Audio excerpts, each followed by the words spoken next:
Hello, my name's Phil Earl. I'm the author of several books for young adults and children, and I'm here today with Scottish Book Trust to talk to you about dialogue, something that can often be ignored or overlooked in your creative writing. And the point I want to get across to you today is that writing effective dialogue can add so many layers to your work and can make your story more exciting, more gripping, more realistic. So here you go. These are my top 5 tips for writing cracking dialogue. Tip 1 is don't wear your headphones on the bus. That might sound like a ridiculous statement. It might leave you thinking, what's that possibly got to do with writing great dialogue? But when you're writing, you want your dialogue to seem realistic, to seem authentic. And there's no greater way of learning that craft than by listening to conversations that are going on around you in your everyday life.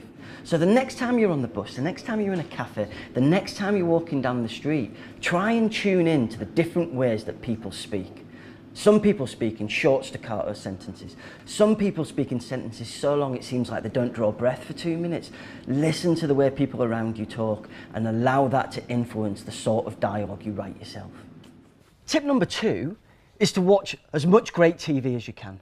Now that might sound like a really random statement, and when people talk about learning to become a good writer, they'll often talk about reading as many great books as you can, that you will learn about how to write great dialogue just through reading other books that use it successfully. And that's true. But for me, as someone who grew up as a reluctant reader, books didn't hold me.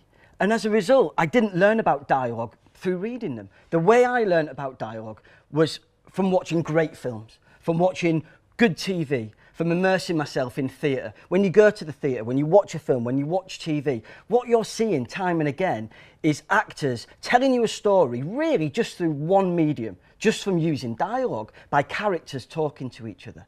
And I learned such a lot by watching these amazing films, or watching great TV, the stuff that's on Netflix at the moment, the stuff that's coming out of HBO. These are script writers at the top of their game who can tell you someone's life story simply through the medium of dialogue.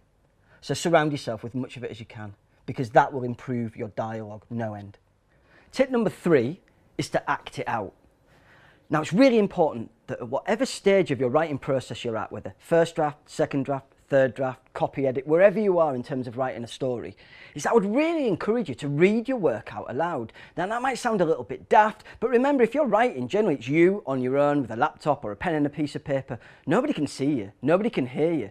So if you've got a piece of dialogue that you want to get a really strong sense of whether it's working or not, read it. Read it out loud, record it even so you can hear it back. Have you got the rhythms right? Are you being consistent with how this character speaks all the way through the book? All the words that you're using the right words. It can be an incredibly potent way of getting really effective dialogue. Tip number 4 is a simple one, is that don't try and be down with the kids. There's a real temptation, especially when you write for young people, that you want to mirror or ape the way they speak, yet there's a real danger to doing that.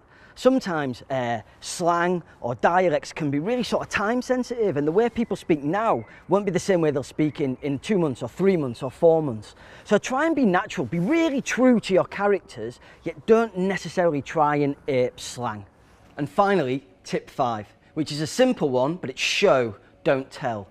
This relates to some brilliant advice I was once given by an editor. Some of the best advice I've ever had with writing is that when you start to write, especially at the start of your career, you want to impress everyone with the quality and the beauty of your prose. But sometimes you have to step back from that vanity and say, I'm not going to let the prose do the work. I'm going to let the dialogue do the work. So if you have a pivotal moment in your story, don't use prose to show what's going on. I would really encourage you to try and tell those pivotal moments through dialogue.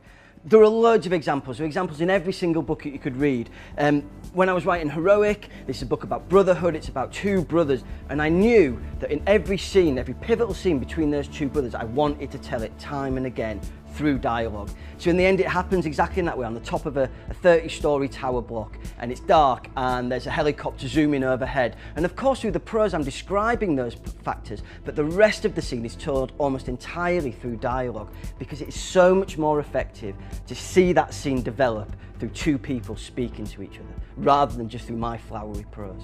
Give it a try, it can work really effectively for you.